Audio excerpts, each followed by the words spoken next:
اب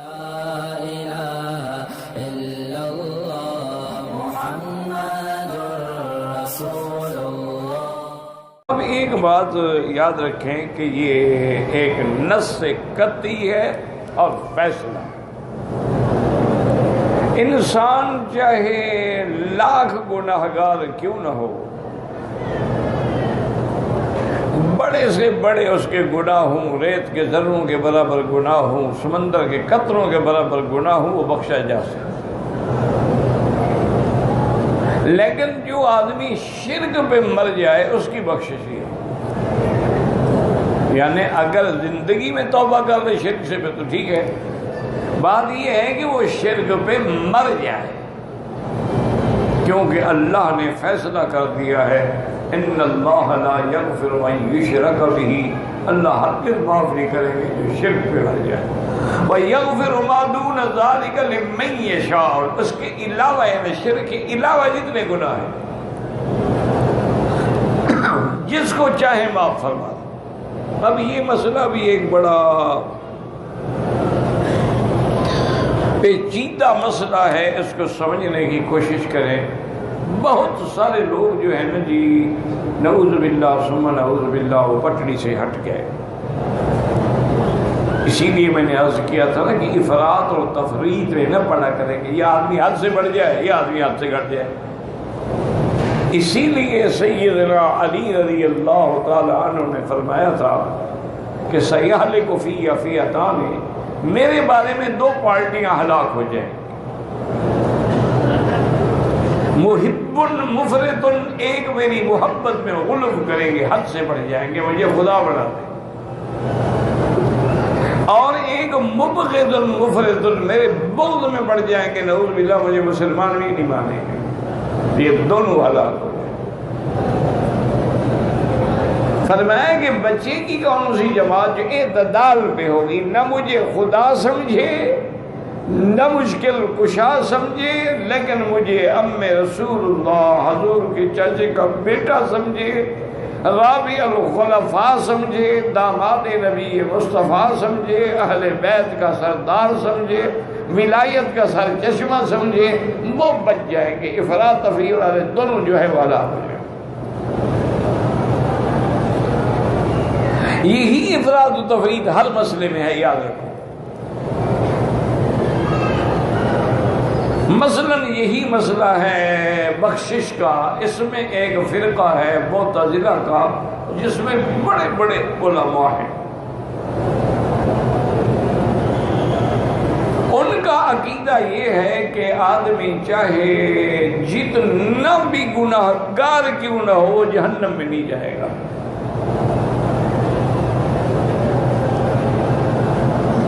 وہ کہتے ہیں کہ قرآن مقدس میں ہے کہ جب جہنمیوں کو جہنم میں ڈالا جائے گا تو سألہم خزنتها، فرشتے پوچھیں گے الم یأتکم النذیر، تمہارے پاس ڈرانے والا نہیں آیا،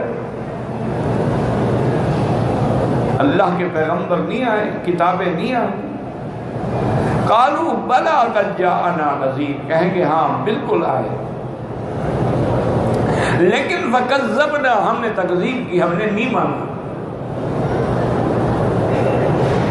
تو جب ہم نے تکذیب کی تو پھر ہمیں کیا نفع ہو سکتا تھا؟ تو انہوں نے اس آیت سے اعتراض کیا کہ جہنم میں اس لیے ڈالے جا رہے ہیں کہ پیغمبروں کی تکذیب کی، تو جس نے تکذیب نہیں کی وہ جہنم میں نہیں جائے گا.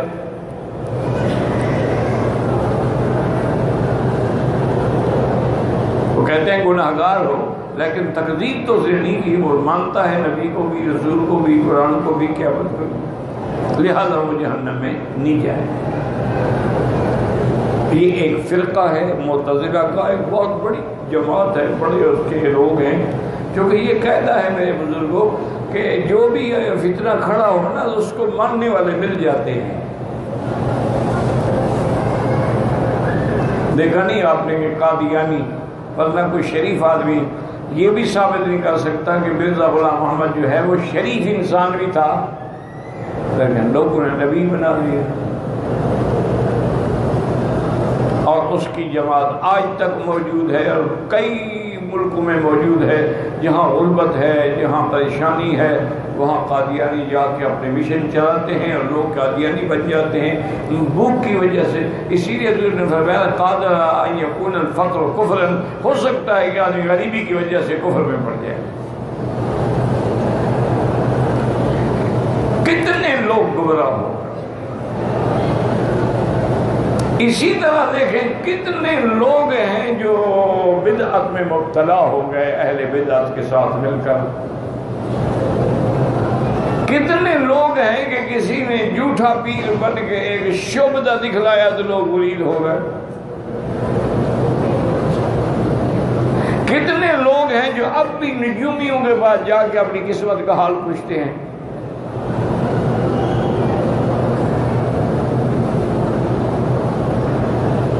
اسی لیے ہمیشہ یاد رکھیں یہ ہوتا ہے۔ اچھا وہ یہ کہتے ہیں کہ بھی کوئی فاسق جہنم میں نہیں جائے گا۔ اس کے مقابلے پہ اور فرقہ ہے، وہ بھی معتزلی ہے، وہ یہ کہتے ہیں کہ فاسق کبھی جنت میں نہیں جائے گا، ہمیشہ دوزخ میں رہے گا۔ ان کے الٹ وہ کہتے ہیں فاسق جنت میں نہیں جائے گا، یہ کہتے ہیں فاسق جہنم میں نہیں جائے گا اور جنت میں نہیں جائے۔ کیوں؟ وہ کہتے ہیں جنت جو ہے وہ عزت للمتقین، اللہ نے متقی لوگوں کے لیے بنائی ہے، فاسقوں کے لیے تو نہیں بنائی۔ اب دیکھیں سب دلیلیں لا رہے ہیں، اللہ کے قرآن کی تعویلات کر رہے ہیں، خود تو بدلتے نہیں، قرآن کو بدل دیتے ہیں۔ تو اس لیے ہمیشہ یاد رکھیں اور دعا بھی کیا کریں اللہ سے کہ اللہ تعالی ہمیں صراط مستقیم پہ رکھیں اور خاتمہ ایمان پہ نصیب فرمائیں۔ بندے کے بھٹکنے کا کوئی پتہ نہیں ہوتا کس وقت بھٹک جائے۔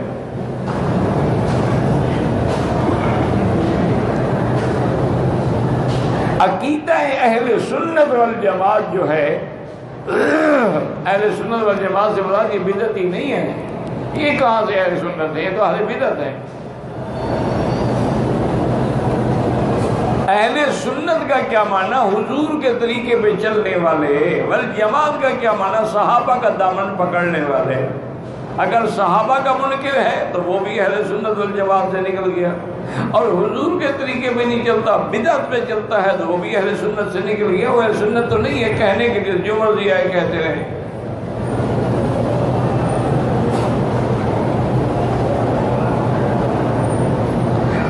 عقیدہ یہ ہے کہ جو شخص شرک پہ مر گیا وہ تو لازم جہنمی ہے، ہر حال میں جہنم میں جائے گا۔ یہ نص، اس میں دو باتیں ہیں ہی نہیں۔ اب وہ چاہے نبی کا بیٹا ہے، حضرت نوح علیہ السلام کا، کفر پہ مر گیا جہنم۔ نوح کی بیوی ہے، کفر پہ مر گئی جہنم۔ لوط علیہ السلام کی بیوی ہے، کفر پہ مر گئی جہنم۔ حضور کا چچا ہے ابی طالب، محسن ہے، چچا ہے، جان نثار کرنے والا، لیکن ایمان نہیں لے آیا تو وہ جہنم۔ بلکہ اللہ کے پیغمبر نے غم کا اظہار کیا تو انک لا تہدی من احببت، ہدایت دینا آپ کے ہاتھ میں تو نہیں ہے، وہ تو میری مرضی ہے، میں جس کو ہدایت دوں۔ ولیکن اللہ یہدی من یشاء۔ تو اب سمجھیں جو شرک پہ مر گیا وہ جہنمی، اس کو نہ کوئی سفارش چھڑائے گی، نہ شفاعت ہوگی، نہ اس کے جہنم سے نکلنے کا کوئی حل ہے۔ خالدین فیہا ابدا، ہمیشہ جہنم پہ رہے۔ ایک آدمی ہے وہ مشرک تو نہیں ہے لیکن فاسق فاجر ہے، گناہگار ہے، شرابی ہے، قاتل ہے، زانی ہے، ڈاکو ہے۔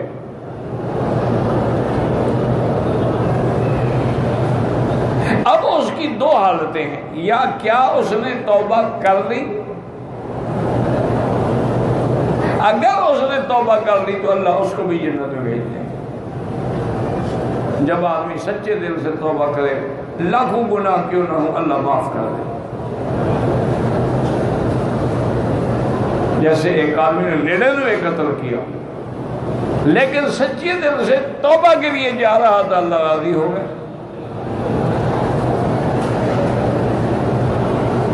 اچھا، ایک آدمی ہے، فاسق ہے، فاجر ہے، ڈاکو ہے، زانی ہے، شرابی ہے، اور افسوس یہ ہے کہ مرتے وقت توبہ بھی نہیں کی۔ کئی لوگ ہیں نا، دیکھا نہیں آپ نے کہ نشے میں بیچارے مر جاتے ہیں۔ اب وہ نشے میں مر گیا، اس کو کیا پتا توبہ کیا ہوتی ہے۔ کئی لوگ ہیں وہ ڈاکہ مارنے کے لیے گئے، مالک گھر کے جا گئے، فیل کھولا، مر گئے، کب توبہ کرے گا؟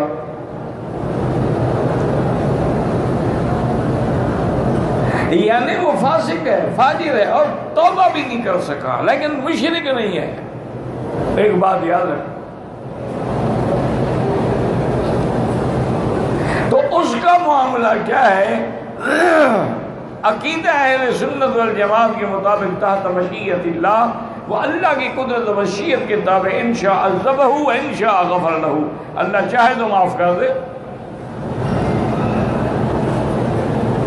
اور اللہ اگر چاہے تو اس کو عذاب دے جس کے جتنے اس کے گناہ ہیں، اس کے بعد اس کو نکالیں گے جہنم سے، ہمیشہ نہیں رہے گا جہنم۔ انبیاء کی شفاعت سے نکل جائے، حضور کی شفاعت سے نکل جائے، قرآن کی شفاعت سے نکل جائے، حافظ قرآن کی شفاعت سے نکل جائے، اولیاء اللہ کی شفاعت سے، وہ نکلے گا ایک دن ضرور، یا آخر میں اللہ اپنی رحمت سے اس کو نکال دے، لیکن جہنم میں ہمیشہ نہیں رہے گا۔ اور مشرک جو ہے وہ ہمیشہ جہنم میں رہے گا، چاہے وہ پیغمبر کا باپ ہے، چاچا ہے یا بیٹا ہے۔ شرک کے لیے بخشش کی گنجائش ہی نہیں۔ دنیا میں بادشاہ اپنے باغی کو نہیں بخشتے تو اللہ اپنے باغی کو کیسے بخشے؟ مشرک تو باغی ہے نا اللہ کا، انہوں نے اللہ کے ساتھ شریک بنایا ہے۔ وہ کہتا ہے میں حاجت روا، کہتا ہے نہیں علی حاجت روا ہے۔ وہ کہتا ہے کعبے کا طواف کرو، یہ کہتا ہے نہیں داتا کی قبر کا طواف کرو۔ وہ کہتے ہیں ہر شے مجھ سے مانگو، یہ کہتے ہیں نہیں جناب شہباز قلندر سے مانگو۔ یہ تو باغی ہے خدا کا۔ تو اس لیے ہمیشہ کوشش یہی کریں کہ کثرت سے توبہ کیا کریں، استغفار کیا کریں، اور اللہ والوں کی صحبت اختیار کیا کریں۔ اللہ والوں کی صحبت سے بھی آدمی گناہوں سے اور کفر سے اور شرک سے بچ جائے، ان کی دعاؤں کا حقدار ہو جاتا۔ تو اس لیے اب یہ مسئلہ کھل کے واضح ہو گیا کہ مشرک کے لیے بخشش نہیں، اس کے علاوہ جتنے گناہ گار ہیں چاہے اللہ معاف کر دے، چاہے اللہ عذاب دے گا۔